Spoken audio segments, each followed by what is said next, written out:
Hey, what's going on, guys?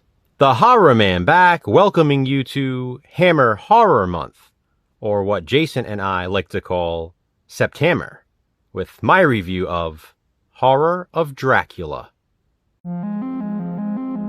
Stop! Hammer time!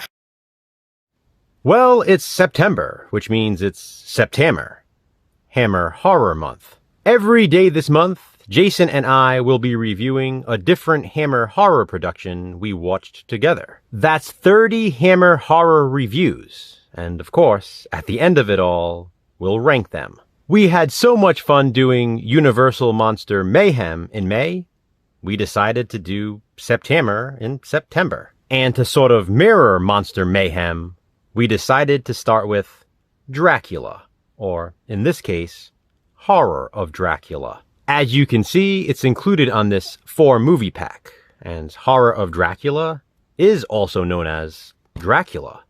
It's Hammer's variation of the classic story. That is the synopsis. This is Hammer doing Dracula. I don't think it makes much sense to go through each liberty they took with the story, since that would basically spoil the whole thing. Horror of Dracula was released in 1958 and stars Christopher Lee as the title character. It's worth noting that as Dracula, Christopher Lee only has 16 lines of dialogue in the entire film, and they're all spoken by the 10-minute mark. It does make sense, though, since he only has about 7.5 minutes of screen time.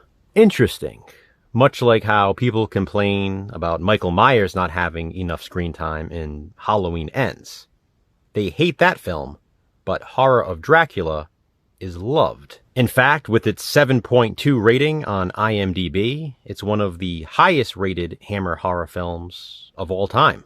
But I'll save Halloween Ends until next month for positive spin. I mean, come on, guys. You know that's coming. Horror of Dracula also stars Peter Cushing as Van Helsing and Alfred Pennyworth himself, Michael Gough. Like I said, I know a lot of people love this one, and it is a really good Dracula adaptation, but it's never been a favorite of mine. Even with an approximate runtime of just an hour and 22 minutes, I feel it has some slight pacing issues. Still, it's very worthy of a watch for the atmosphere alone. And if the atmosphere isn't enough, well, you have Christopher Lee as Dracula and Peter Cushing as Van Helsing. You can't go wrong with that duo. The true highlight for me, though, in Horror of Dracula is the ending. It's so well done. The climax and, well, result of the climax is just awesome. I'm gonna wrap it up here. Jason and I are going to try to keep these reviews brief, just like Universal Monster Mayhem, since we have a review every day of the month. And with Horror of Dracula essentially being Dracula, you guys know the story. Have you seen it? If so, what do you think of it? Comment below and let me know. And please be sure to check out Jason's review. Which Hammer horror film will we review next? Check back tomorrow to find out. Until then, thanks for watching, guys. Hit that thumbs up and, be kind, subscribe.